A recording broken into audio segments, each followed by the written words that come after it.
Alors, mon myélome a été découvert par hasard suite à des problèmes gastriques récurrents. J'ai fait une analyse de sang un petit peu plus poussée avec l'électrophorèse des protéines qui a montré donc un pic monoclonal, un problème qui au démarrage était juste une maladie qui pouvait rester non cancéreuse et puis malheureusement le pic a évolué et donc c'est devenu un myélome. À l'annonce de la maladie, honnêtement, j'ai eu le sentiment, après, ça je le dis aujourd'hui parce que j'ai un peu plus de recul, j'ai eu le sentiment d'être tout seul en fait. Je me souviens toujours dans ce bureau où effectivement le médecin, le professeur le faisait le maximum pour expliquer à Olivier ce qui se passait, dans quoi est-ce qu'il s'embarquait. Et moi, j'étais un peu à côté, j'étais comme une espèce d'éponge qui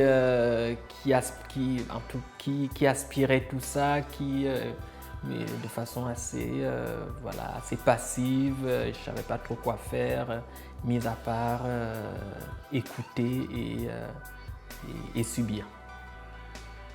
On nous dit devant Monsieur le maire que c'est pour le meilleur et pour le pire.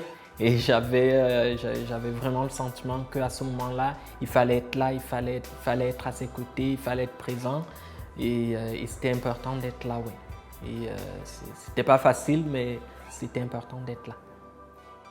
On peut évoquer le diagnostic de myélome multiple si un patient se présente avec des douleurs osseuses, qu'on fait une analyse et qu'on trouve sur cette électrophorèse le fameux pic, c'est-à-dire l'immunoglobuline monoclonale, qui peut aussi se retrouver dans les urines, notamment par une de ces parties qu'on appelle les chaînes légères. Mais le diagnostic ne peut se faire que par l'aspiration de la moelle osseuse, puisque c'est là que sont localisées les cellules de la maladie, ces fameux plasmocytes clonaux. Donc on fait ça en général dans le sternum ou dans l'os du bassin, ça s'appelle un myélogramme. Donc on analyse les cellules de la moelle osseuse et on compte le nombre de plasmocytes.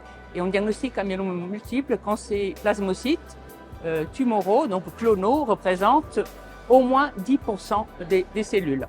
Mais pour faire un bilan de myélome actuellement, en 2022, on n'utilise plus que le scanner à faible dose. C'est un scanner qui irradie peu et qui permet d'avoir l'ensemble du squelette, du crâne jusqu'au genou, donc d'avoir toutes les localisations de cette maladie qui se manifeste sur ce scanner par des trous dans les os.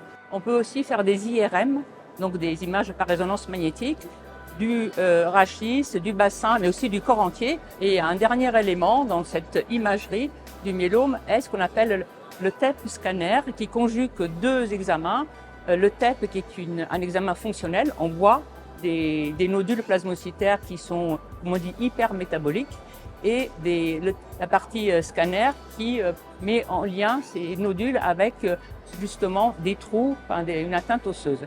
Ces examens sont importants au diagnostic, notamment le TEP scan, mais aussi dans l'évolution, puisqu'on peut les répéter et voir comment le patient répond au traitement et améliore cette atteinte.